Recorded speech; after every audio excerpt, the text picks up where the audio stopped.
Hey friends, and welcome to another drop of the Recruiter Report.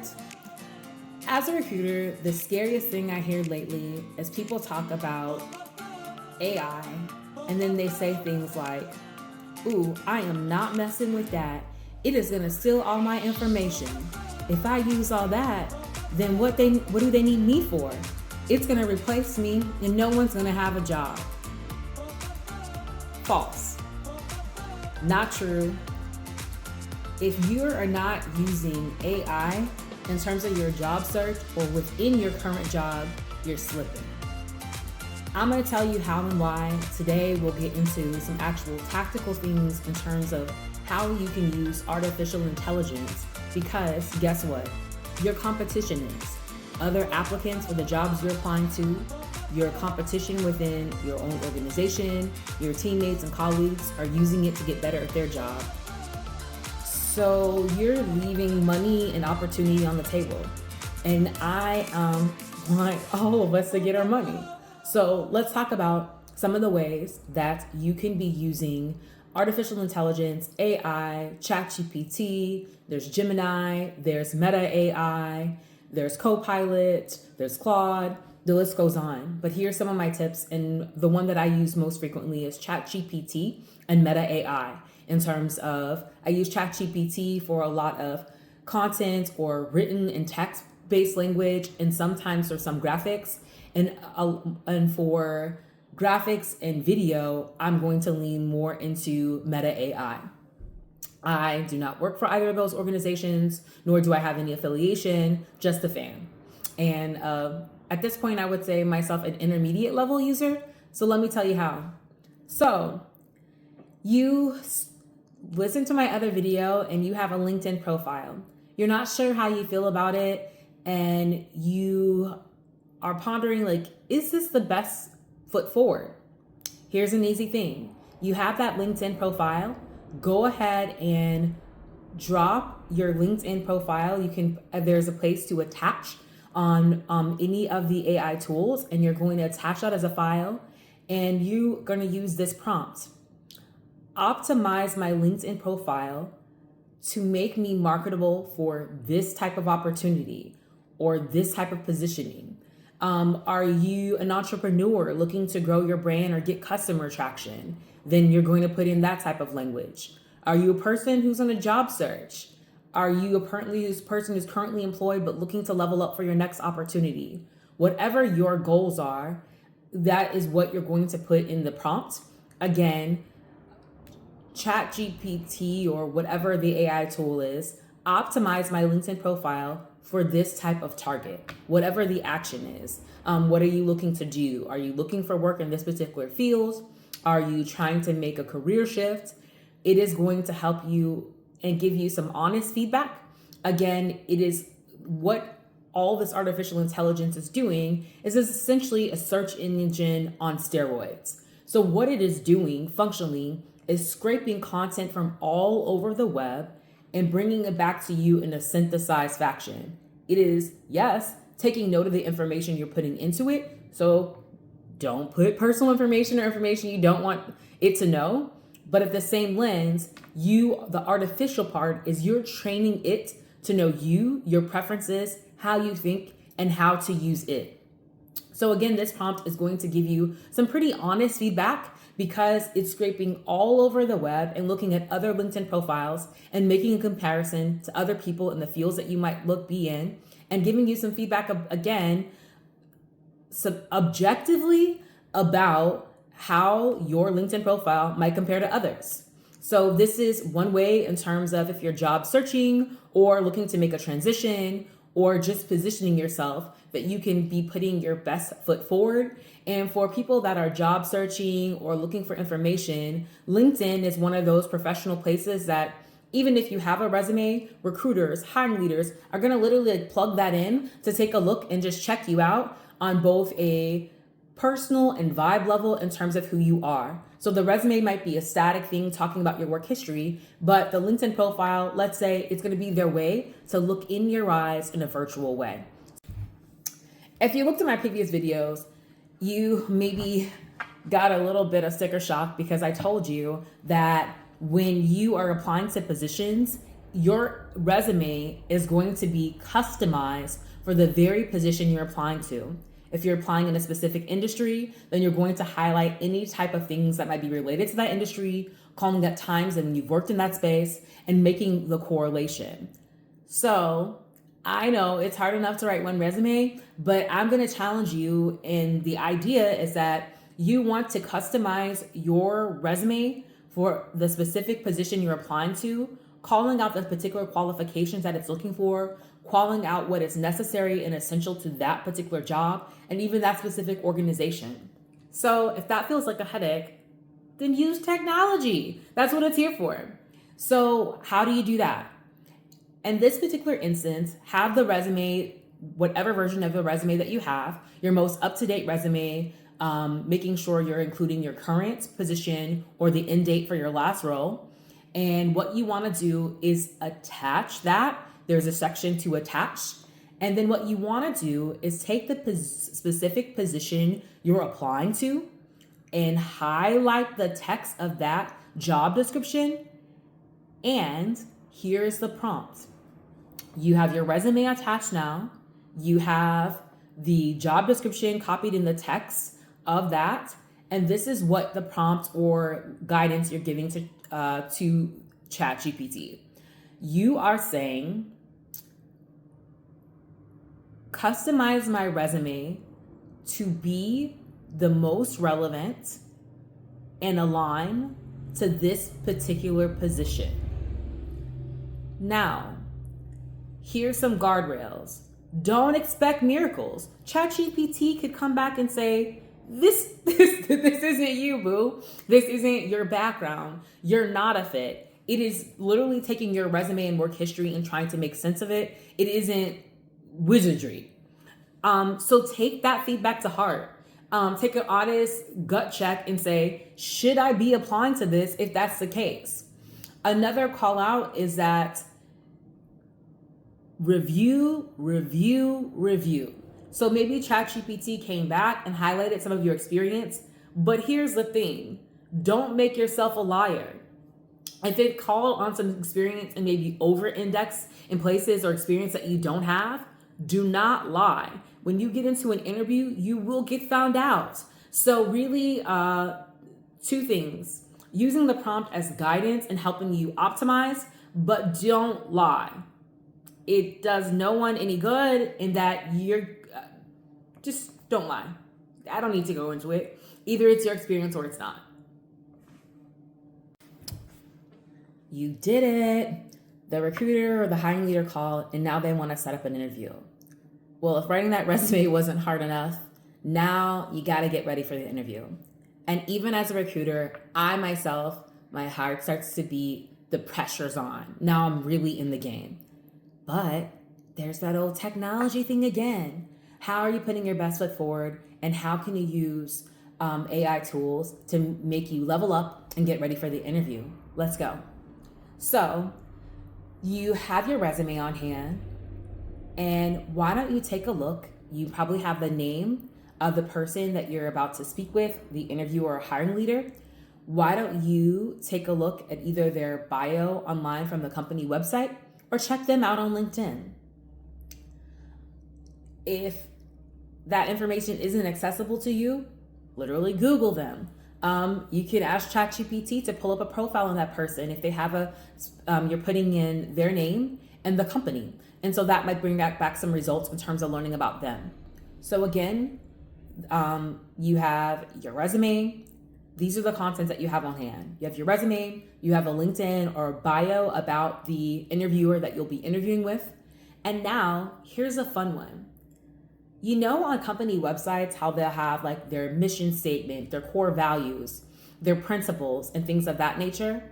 While this might feel like fluff, these are the very things that people are interviewing for. In every interview, people are looking for some combination of technical or hard skills, as well as the soft skills and really the culture fit. Can the person do the job on paper? But the interview and the exercise of the interview is saying, does this person fit the culture? that question always feels tricky and sometimes even loaded. But really, what the people are trying to say is that this person a vibe check. Do I see them fitting into the chemistry, the environment that we have here? And those value propositions and principles on the company's website are giving you some very specific clues about the culture at that organization. So, here's the prompt that you want to put in. Again, here are the pieces of content that you have on hand. You have your resume, you have the profile of the person that you're going to be interviewing with, and you have the values. So the way, and I gave this advice, and I can say this person actually got the job. I gave this advice recently, and I've also posted about it other places.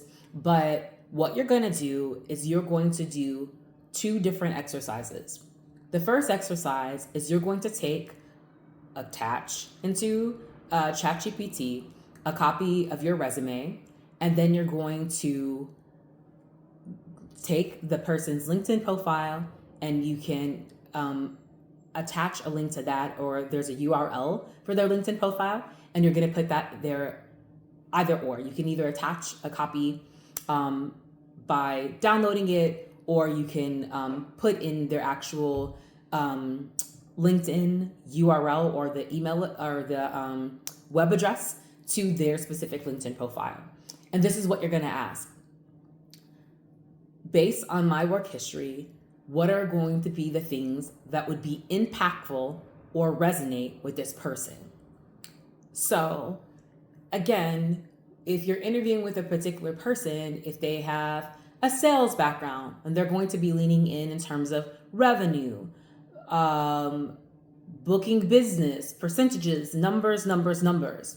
If you're talking with someone who is in HR, and they're going to be leaning into the cultural elements. So again, you want to understand this person's work history, where they've come from, and maybe some things that will resonate with them, and making sure you're having, again, you're going to hear me say it, a custom experience that resonates and is going to make the most sense and really connect with that person.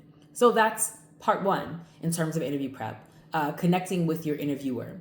The second part or second exercise you'll want to do is you'll want to take the company values and take your resume, attach it, and highlight the company values and put them into the prompt box. And what you're asking is, help me come up with highlights of my background that align with these company values.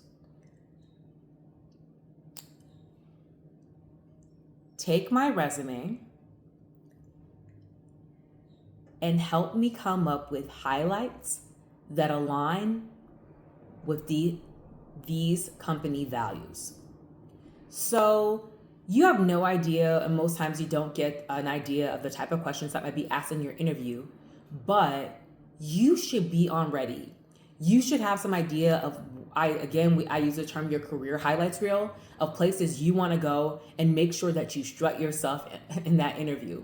So again, have those on deck. I always say have 3 to 5 examples ready to talk about your particular experience, your accomplishments, your impact, things like that you want to have on hand. So when someone says, tell me about a time, you're not only being impactful and have that story ready to go, but in addition, in this way, you're aligning it to that company's cultures and things that they value at that organization. Again, it's a 2-pronged process. And when I was thinking about it, I think an easy prep thing that you can do is taking here's a third, and this is again just giving you a ton of homework, so you're going into that interview well prepared and using the things you already have on hand.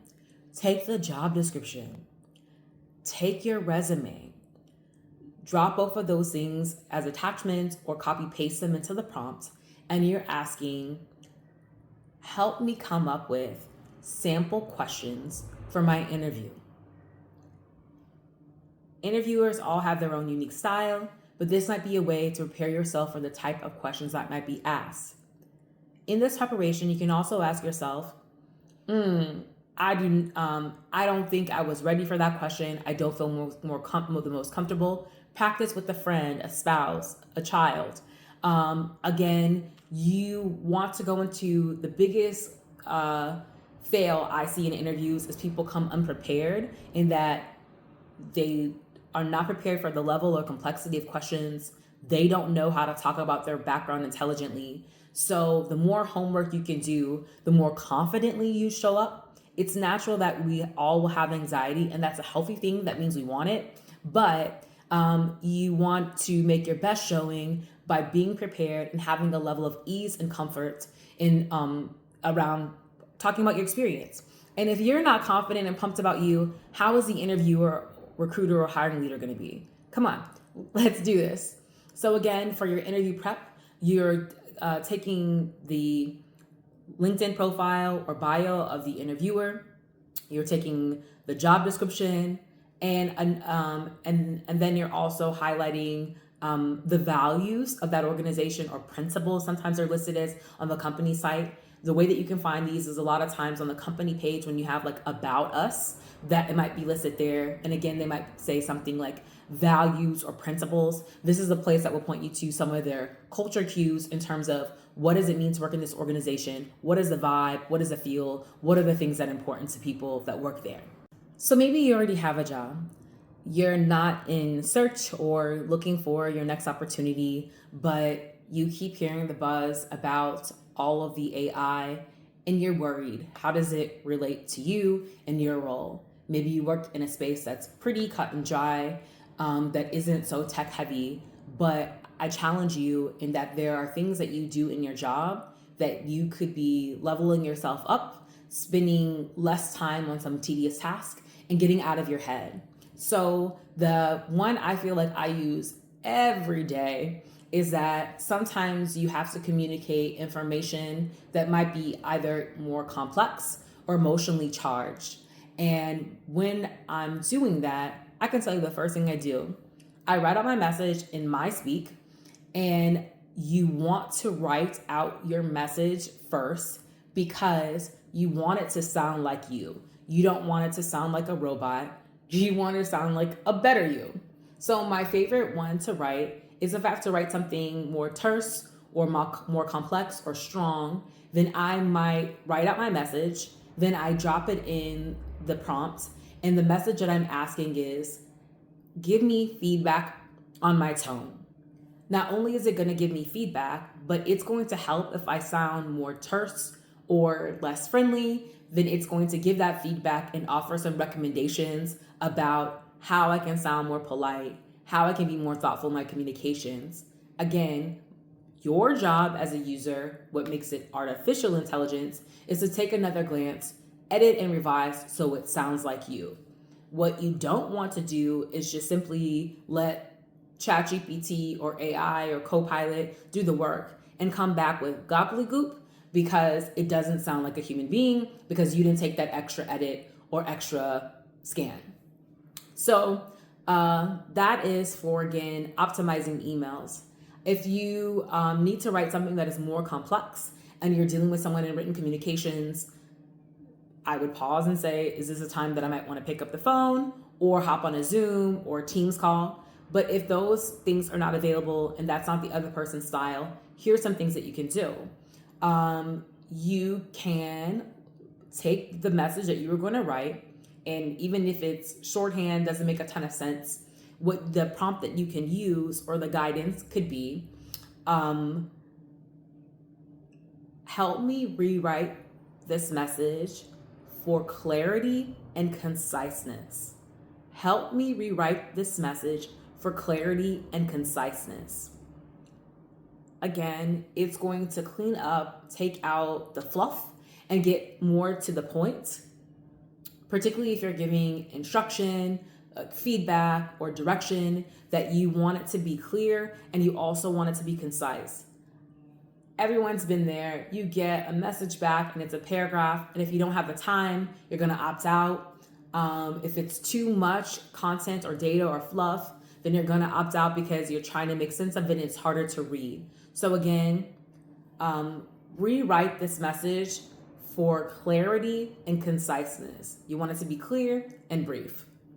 Then my favorite one, so I can get out of my own head and maybe get some ideas on paper, is for brainstorming.